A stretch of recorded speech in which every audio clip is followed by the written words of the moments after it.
Mam nadzieję, że nikt nie ma tego za złe.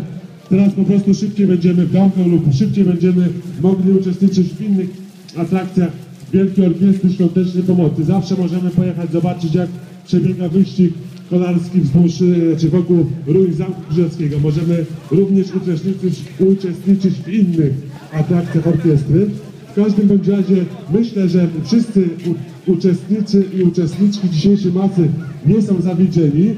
Mam nadzieję, że nikt się nie gniewa, że trasa została skrócona. Asia tutaj trzyma puszkę orkiestrową. Jeśli ktoś jeszcze chciałby jakieś drobniaki czy grubsze wrzucić do puszki, to jest ostatnia szansa, gdyż zaraz po masie idziemy do dworu Artusa, gdzie jest sztab masowy i tam oddamy puszkę i zostanie kwota przeliczona. A ja tradycyjnie na zakończenie masy, jak zawsze, powiem, jak wielu nas dzisiaj jechało w przejeździe. A przed tym powiem tylko, że kolejna masa odbędzie się w sobotę 24 marca i będzie to masa wiosenna. Mam nadzieję, że masa wiosenna, jak sama nazwa wskazuje, przywita nas odpowiednią pogodą, bardziej odpowiednią pogodą niż ta. Nie trzeba się będzie tak ciepło ubierać, nie trzeba będzie tak brudzić swoich rowerów. No i ogólnie będzie prawdziwie marcowo. Okej, dobra, to widzimy się 24 marca. Zapraszamy do odwiedzania regularnie naszej strony internetowej, gdzie dzisiaj na pewno pojawią się i zdjęcia z przejazdu, i kwota, jaką zebraliśmy dzisiaj na aukcji, na licytacjach i wrzuciliśmy tam do puszek.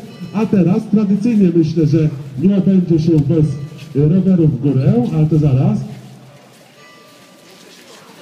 To zaraz będą rowery w górę i tradycyjnie jak będą rowery w górę, no to ja wam powiem, ilu nas dzisiaj było. Liczba jest szacunkowa.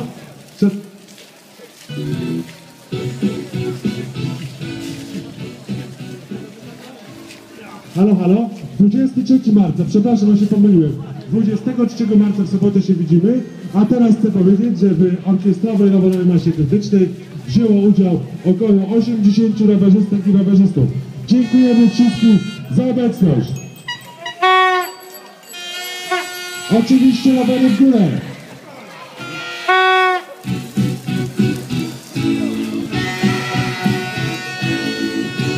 Dziękujemy wszystkim za obecność.